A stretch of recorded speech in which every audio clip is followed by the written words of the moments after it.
Hey guys, today what we're going to be doing in the art room is we are going to be making a really quick origami sugar skull, and it's going to be part of this larger project that we're using for celebrating Hispanic Heritage Month, which goes through September to October 15th, I believe. So this is something that's going to be quick and easy that you can do at home with printer paper if you're not at home, if you're sick, or maybe if you're traveling, so that you can do the lesson along with us. So all you're going to need for the basic sugar skull is going to be a piece of square white paper. It can be origami paper, it can be printer paper. We're just going to be using printer paper in the classroom. So we'll talk about the rest of the assignment a little bit later. We're going to jump right into the origami here. And of course, sugar skulls, you know, we do a lot of sugar skulls here at Moore. We have a large Hispanic population, which we love. I get lots of really good information and tips from my students, and that's why it's so great. So there is a lot of merchandise like this at like Target and Walmart and things like that.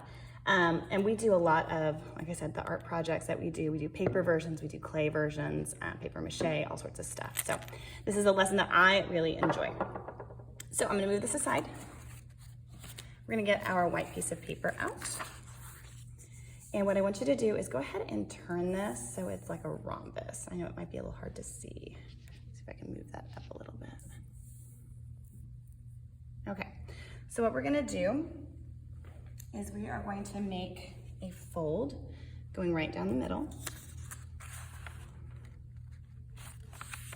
Okay, so it was a diamond and now it's a triangle. And we're gonna open it back up so that it looks just like that. A diamond with a fold. And now what we're gonna do is we're gonna take the bottoms here and we're gonna fold them into the middle, into the belly button. So I'm gonna take this corner and I'm gonna line it up. So this edge right here is going to match up right here in the middle.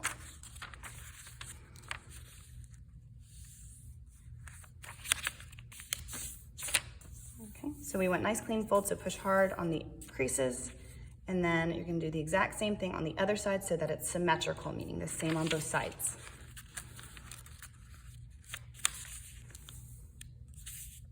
Pushing hard on those creases. Okay, so now we have the shape of a kite, and I'll give you guys just a minute to finish that up. And the next thing we're gonna do, and you can always pause this if you need to at home, we're gonna take this top corner here and we're gonna fold it down to meet where those two pieces touch, right here.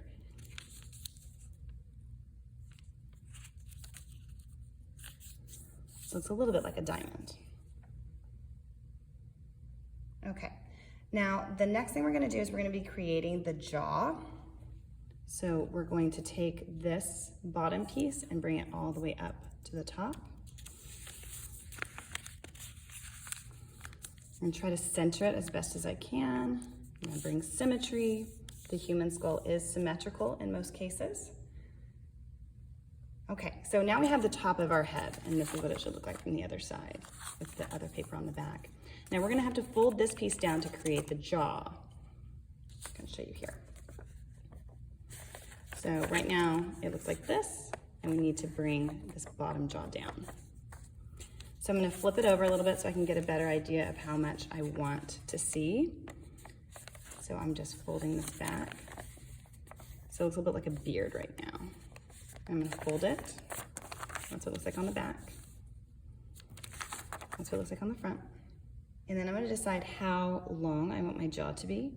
And so I'm gonna kind of just visually see where I want to fold it back. Just like that. Okay, so this is what the back looks like. It doesn't really matter where this comes up at the back because no one's gonna see the back. We're gonna end up gluing this down later.